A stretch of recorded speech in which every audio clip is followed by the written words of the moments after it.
মিনিটে পদত্যাগ করতে আমরা সেটা সক্ষম হব। আন্দোলন কিভাবে করতে হয় সেইটা আমরা জানি। হাসিনাকে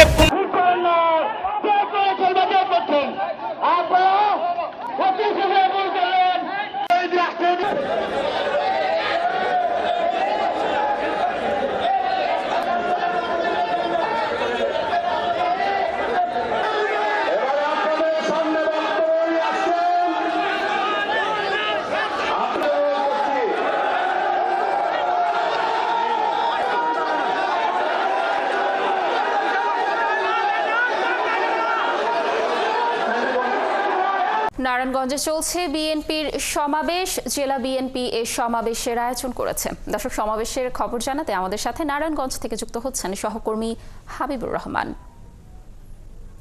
হাবিব, সমাবেশে কি আনুষ্ঠানিকতা চলছে এখন, কারা কারা কথা বলছেন, আর সমাবেশকে ঘিরে নেতাকর্মীদের উচ্ছ্বাস আজকে কেমন দেখছেন? সুপ্রিয় দর্শক মণ্ডলী, আসসালামু আলাইকুম রহমতুল্লাহ। আশা করি সবাই ভালো এবং সুস্থ আছেন। স্বাগতম জানাচ্ছি আমাদের আরও একটি নতুন ভিডিওতে। সুপ্রিয় দর্শক মণ্ডলী, ভিডিওর থাম্বনেল, টাইটেল ও ভিডিওর কিছু অংশ বিশেষ দেখে আপনারা ইতিমধ্যে ধারণা করতে পেরেছেন যে আজকের ভিডিওটি কতটা গুরুত্বপূর্ণ। সুপ্রিয় দর্শক মণ্ডলী, আপনারা রীতিমতো অবাক হয়েছেন সেই অংশ বিশেষগুলো দেখে। আপনারা আরও বেশ অবাক হতে বাধ্য হবেন সেই অংশ বিশেষগুলোর বিস্তারিত আলোচনা দেখলে। সুপ্রিয় দর্শক মণ্ডলী, আসুন আমরা সেই বিস্তারিত আলোচনাটা দেখে আসি। তার আগে আপনাদের প্রতি ছোট্ট একটা রিকোয়েস্ট, যারা আমার চ্যানেলে নতুন, চ্যানেলটি সাবস্ক্রাইব করে, লাইক, কমেন্ট, শেয়ার করে সাথে থাকুন। অবশ্যই সম্পূর্ণ ভিডিওটি দেখার জন্য অনুরোধ রইল। এই অযোগ্য স্বরাষ্ট্র উপদেষ্টাকে 1 মিনিটে পদত্যাগ করতে আমরা সেটা সক্ষম হব। আন্দোলন কিভাবে করতে হয় সেইটা আমরা জানি। হাসিনাকে পুনরায় বাস্তবায়ন করতে চাই। আর এই যে বৈষম্য ছাত্র আন্দোলন, এনারা আসলে কি ক্রাইটেরিয়ায় তাদের কমিটিটা আসলে ঠিক করলেন, সবাই একমত হলো না, এটা আপনারা তাদের কাছে প্রশ্ন করেন। সেনাপ্রধানকে বলতে চাই, দিনে দুপুরে চিন্তাই হচ্ছে, দর্শন হচ্ছে, গুম হচ্ছে, খুন হচ্ছে। এত বাহিনী মোতায়েন করার পরও দিনে দুপুরে খুন হয়, দর্শন হয়। আপনি যদি দায়িত্ব পালন করতে না পারেন তাহলে আপনি স্বেচ্ছায় পদত্যাগ করেন। বা লেজুর ভিত্তিক যে ছাত্র সংগঠনগুলো দেখেছি, এখনো দেখছি, তাদের কিন্তু এমনভাবে সিস্টেম করা হয় যে সব পদগুলোকেই কোনো একটা জায়গা থেকে ঠিক করে দেওয়া হয়। কোথাও কোথাও আমরা জানি যে শেখ হাসিনা ঠিক করে দেয়, আবার কোথাও কোথাও দেখা যায় যে আবার ছাত্রদলের ক্ষেত্রে তারেক রহমানের কনসার্ন থাকে, কিন্তু কমিটিটা প্রকাশিত হয় রুহুল কবির রিজভী ভাই তার সাইনে। আর এই যে বৈষম্য ছাত্র আন্দোলন, এনারা আসলে কি ক্রাইটেরিয়ায় তাদের কমিটিটা আসলে ঠিক করলেন, সবাই একমত হলো না, এটা আপনারা তাদের কাছে প্রশ্ন করেন। এবং এখানে যে আপনার শীর্ষ 2টি পদ এবং তারপরে যুগ্ম আহ্বায়ক, যুগ্ম সদস্য সচিব যে পদগুলোকে দেওয়া হয়েছে, এখানে তাহলে অন্যদের অসন্তুষ্ট আসলে কেন? তার মানে তারা এমন কোনো স্ট্যান্ডার্ড এখানে স্থাপন করতে পারে নাই যেটা আসলে সকলের কাছে গ্রহণযোগ্য হয়ে উঠেছিল। আমার মনে হয় যে এই সমস্ত বিতর্কের কারণেই কিন্তু ছাত্রীরা ছাত্র রাজনীতি থেকে বিমুখ ছিল।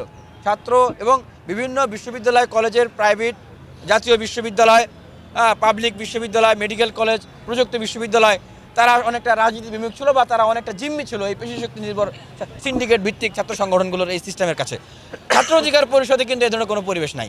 একটা জেলা থেকে জেলার সভাপতি উনি ছাত্র অধিকার পরিষদ, মানে আমার কোনো একটা প্রত্যন্ত অঞ্চলের ওয়ার্ডের কর্মীও কিন্তু ছাত্র অধিকার পরিষদের সর্বোচ্চ পদে আসবে, সভাপতি হবে, এই স্বপ্ন তিনি দেখতে পারেন এবং এটার জন্য তিনি কাজ করলে ফলাফল পেতে পারেন।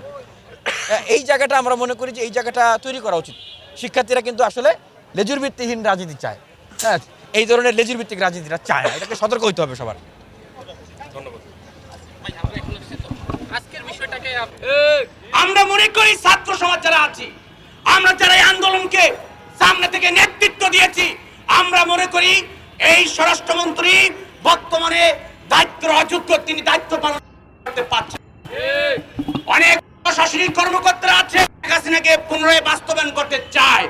আমরা বলতে চাই ডক্টর ইউনূস সাহেবকে, আপনাকে আমরা প্রধান উপদেষ্টা বানিয়েছি শুধু ওখানে ব্রিফিং দেওয়ার জন্য নয়, আলোচনা করার জন্য নয়। আপনি জানেন দীর্ঘ 17 বছরে যে পরিমাণের গুম হয়েছে, খুন হয়েছে, এক গুম খুনের বিচার এখনো হয়নি। 7 মাস অতিক্রম চলছে। আমরা দেখ বাংলাদেশের মধ্যে দিনে দুপুরে যে গুলি করে হত্যা করেছে, একজন হত্যাকারীকে অ্যারেস্ট করতে এই যে প্রশাসনিক কর্মকর্তারা আছে, আরে আপনারা তো সাধারণ মানুষের ব্যাক ট্যাক্সের দমন করছেন, আপনার সাধারণ জনগণদেরকে নিরাপত্তা দিতে ব্যর্থ হচ্ছেন।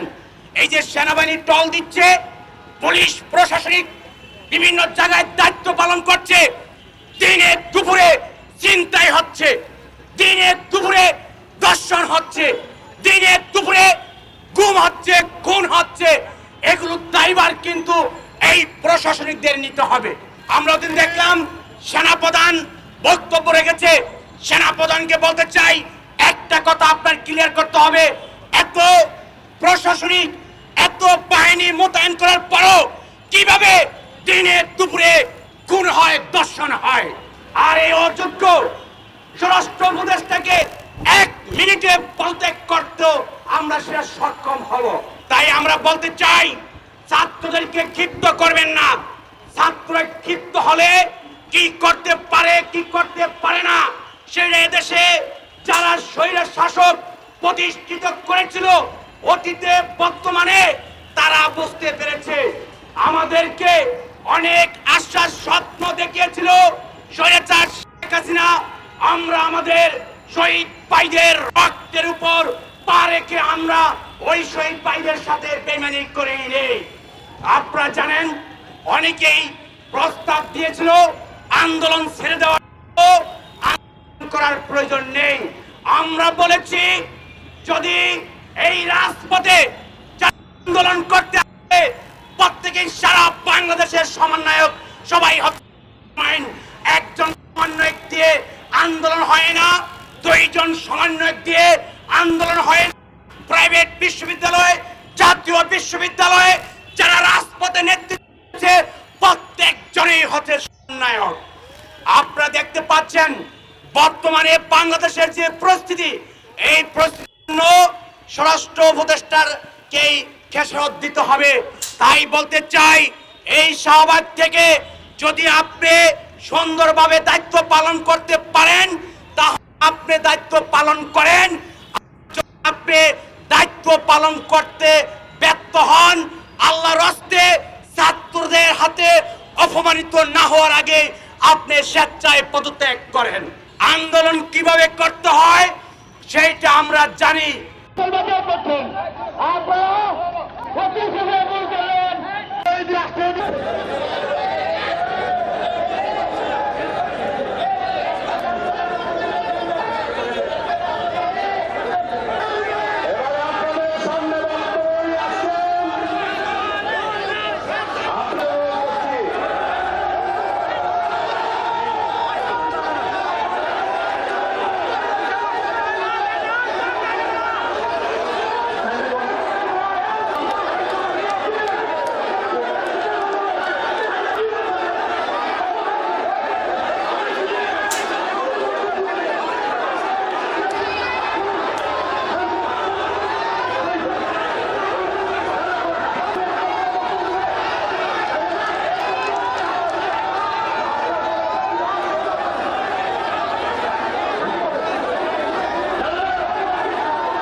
আমি প্রধান সিদ্ধান্তকে বৃদ্ধাঙ্গুলি দেখিয়ে একটি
নারায়ণগঞ্জে চলছে বিএনপির সমাবেশ। জেলা বিএনপি এই সমাবেশের আয়োজন করেছে। দর্শক, সমাবেশের খবর জানাতে আমাদের সাথে নারায়ণগঞ্জ থেকে যুক্ত হচ্ছেন সহকর্মী হাবিবুর রহমান।